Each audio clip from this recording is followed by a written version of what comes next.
vamos mergulhar de cabeça em uma das histórias mais, chocantes do livro de Gênesis.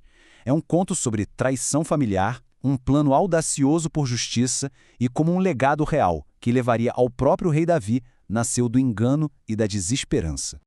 No centro de tudo isso está uma pergunta, que é muito forte, né? A jornada de Tamar é toda movida pela busca do que era dela por direito. Uma busca que a leva a tomar medidas extremas contra a pessoa que mais deveria protegê-la, o próprio sogro.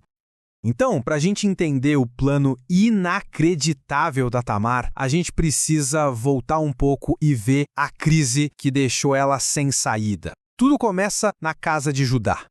Olha só a situação. Judá, um dos filhos de Jacó, ele tem 3 filhos, Onã e Selá. Ele arranja o casamento do seu primogênito, com uma mulher chamada Tamar. Mas a tragédia bate na porta da família, e em uma sucessão muito rápida.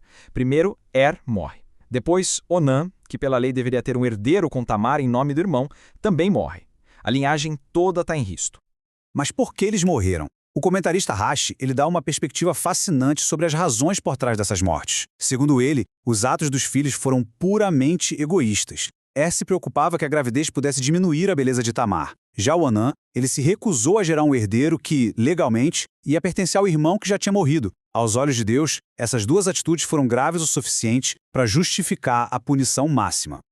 Com 2 filhos mortos, Judá entra em pânico. Ele manda Tamar de volta para a casa do pai dela, prometendo que ela vai se casar com o seu filho mais novo, Selá, assim que ele tiver idade. Mas, como Rashi bem aponta, isso era só uma desculpa. Judá não tinha a menor intenção de cumprir essa promessa, porque ele morria de medo que Selá tivesse o mesmo destino dos irmãos. E o tempo passa, anos se passam. Selá vira um homem e nada. Tamar percebe que foi completamente enganada. Excluída do seu direito de ter filhos e de continuar a linhagem da família, ela decide que vai tomar o destino nas próprias mãos. O plano dela é, de uma audácia e de uma inteligência. Primeiro, ela se livra das roupas de luto, cobre o rosto para ninguém reconhecer e se posiciona num lugar super estratégico, uma encruzilhada, por onde ela sabia que o sogro dela, Judá, ia ter que passar. E Judá a vê. Sem fazer a menor ideia de quem ela é, ele negocia com ela. Só que ele não tá com pagamento ali na hora. Então o que ele dá de garantia? As coisas mais pessoais que ele tinha. O seu selo, o seu cordão e o seu cajado. Esses itens naquela época eram como se fossem a assinatura e o RG dele juntos. Provas inegáveis de quem ele era. E o plano da Tamar funciona. Ela engravida de Judá. A partir daí, a história começa a caminhar para um confronto final, o momento em que a verdade vai vir à tona da forma mais dramática possível. Passam-se 3 meses. E agora, o segredo de Tamar já não pode mais ser escondido. A gravidez dela está evidente para todo mundo. A notícia, claro, corre solta e chega rapidinho aos ouvidos de Judá, e a acusação é pesadíssima.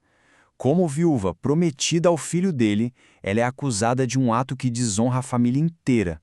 E quem tem que julgar o caso? O próprio Judá, o patriarca.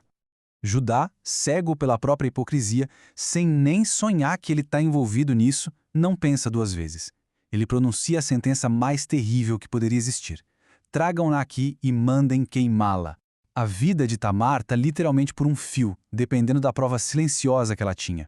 Mas é aqui que a gente vê a genialidade da Tamar. Enquanto eles estão levando ela para ser executada, ela não aponta o dedo, ela não grita o nome de Judá na frente de todo mundo. Não, ela não o humilha publicamente. Em vez disso, ela manda entregar para ele aqueles objetos que ele deu de garantia com uma pergunta bem simples. Ela dá a ele a chance de reconhecer a verdade sozinho, de confessar, preservando a dignidade dele. E o plano da Tamar funciona à perfeição. O confronto se transforma numa confissão, e o resultado de tudo isso é o nascimento não de um, mas de 2 filhos que vão ser peças-chave na história. Diante da prova irrefutável, Judá reconhece seus objetos na hora. E num ato de humildade pública, ele declara: ela é mais justa do que eu. Ele admite a própria falha, por não ter cumprido a promessa de casá-la com seu filho Selá. É a grande virada moral da história toda. Rashi ainda coloca mais uma camada quase mística nesse momento, dizendo que uma voz celestial declarou que tudo aquilo fazia parte de um plano divino. E por causa da modéstia de Tamar, por ela não ter exposto Judá, ficou decretado que a realeza de Israel, incluindo o próprio rei Davi, descenderia da linhagem dela com Judá. O nascimento dos gêmeos é tão dramático quanto a concepção deles. Olha só que coisa. Durante o parto, um dos bebês põe a mão para fora. A parteira, esperta, amarra um fio vermelho no pulso dele para marcar que ele era o primeiro. Mas aí, a mão volta para dentro e o irmão dele nasce primeiro, quebrando toda e qualquer expectativa. Os nomes deles, claro, têm tudo a ver com esse evento. Perez, que quer dizer ruptura, é aquele que rompeu a ordem e nasceu primeiro. E Zerá, que significa brilhante, ganha o nome por causa daquele fio vermelho vivo. E é da linhagem de Perez que vai vir toda a dinastia real de Israel. A história de Tamar e Judá deixa a gente com uma reflexão muito poderosa. Ela mostra como, às vezes, os caminhos mais tortuosos e as ações mais desesperadas podem forjar um destino inesperado, transformando uma crise de injustiça em um legado que iria moldar a história por muitas e muitas gerações.